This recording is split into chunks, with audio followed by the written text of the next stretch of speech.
I am an SEO contest winner. I've won several SEO contests. I've won a car in the 2007 SEO World Championship, but that doesn't make me the best SEO person in the world.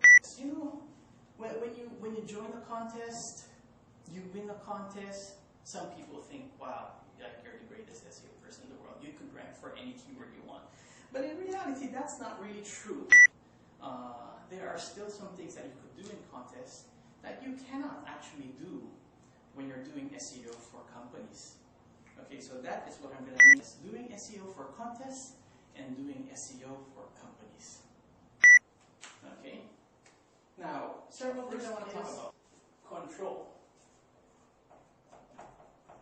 Control of what? Control of the website, control of the code, control in making changes, control in doing anything on the website. Now, if you're running your own business, or you have an affiliate marketing business, and you also, own the websites that you, of course, it's your business, of course, you have full control. When you have SEO clients, I would say you have partial control. Sometimes some small clients would give you control, sometimes they won't, sometimes they just would ask what to do and they would do it. SEO agency environment, I would say most of the time you have no control of the content on the site, or sometimes they will give you partial control. Give you access to your content management system, they might allow you to upload a few files. You could win contests by doing everything in a fast and timely manner, but in real life SEO for large clients, it might take a while. It might take several layers of approval. Okay. Next one. For your strategy. When you come up with your own strategy for SEO and you're in an SEO contest, what do? You just SEO for yourself, you have your own business, or an affiliate marketing site, again, you just do it. Doing SEO for small clients, it really depends on your relationship with the client. Sometimes they would allow you to just do it, or sometimes they would do it themselves. In small companies, most of the time the owner is also the webmaster. All they need to know is what to do, and they do it themselves. They implement things themselves, and there's not much you should do. Sometimes they don't know how to do it, but that's why you're there. In an SEO agency, in the strategy, what is the main difference? First is you come up with a project plan. With that strategy, you tell them the strategy, whatever documentation, a Word doc, a PDF, an online presentation, several spreadsheets, but definitely you have to work on your presentation. Now, looking at it again, contests, you just do it. That's the strategy. SEO agency, there's a lot of planning. There's a lot of presentations. There's a lot of layers of approval. And there's several people that you have to, make happy. Implementation, what is the main difference? In the strategy where you just do it, in the implementation and you're doing an SEO contest, you do it. When you're running your own business, or you're running an affiliate business, online, sometimes you could do it. If you're busy, you have tons of things to do, and you already have that initial earnings that you've earned online, maybe it would be more smarter to just pay someone to do it. Now, when you have small SEO clients, it's all different. Depends on the situation. If the small business was, if the webmaster, the designer is the owner himself, then most of the time it is the owner that implements.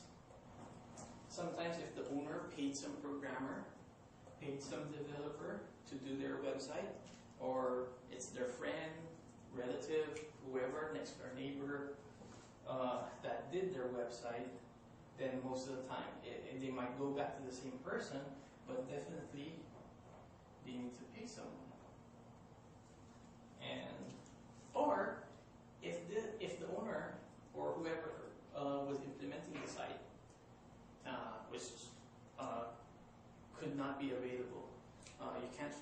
person who used to do it, then you might find a new person, or it might land back with you, or you implement it. Now, when you go to an SEO agency, and if the clients are larger, I think I want to specify that in SEO agency, large clients, because some SEO agencies could also have small SEO clients. Now, for large SEO clients, it's kind of different. Usually, they have their own web design and web development team. They have their own programmers, so that limits everything.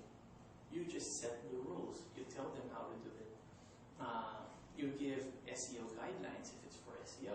You give usability guidelines for usability. You give style guides. You give whatever for design. The same thing with SEO. You just tell them what to do, and they will implement it. Now it's your responsibility to do QA only when the company says we're too busy, we can't do it. Could you do it? Or our developers need some training on how to do it. They still don't get it after you taught them, and they said, how much does it cost if we pass this to you? Risk. SEO contests, who cares about risk?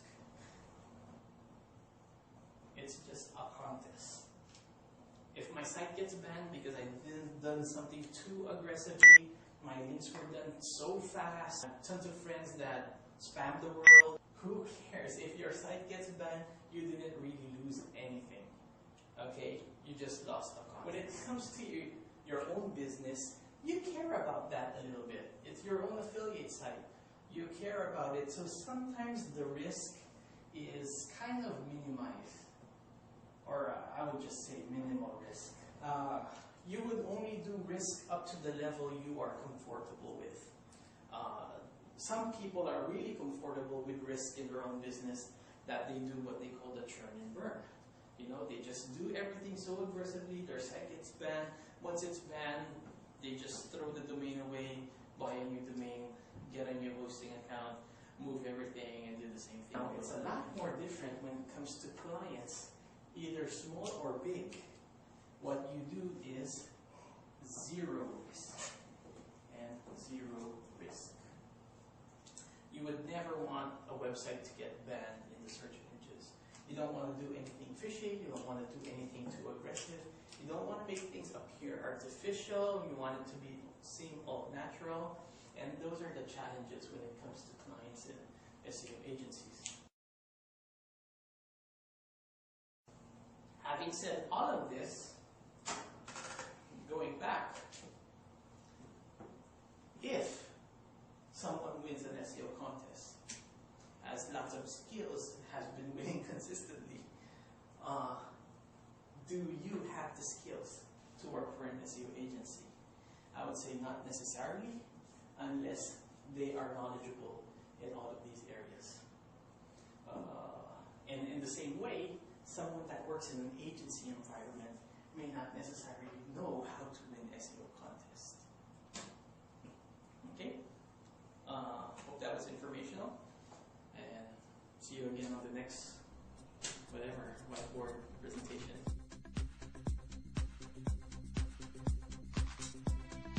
Shadow doesn't look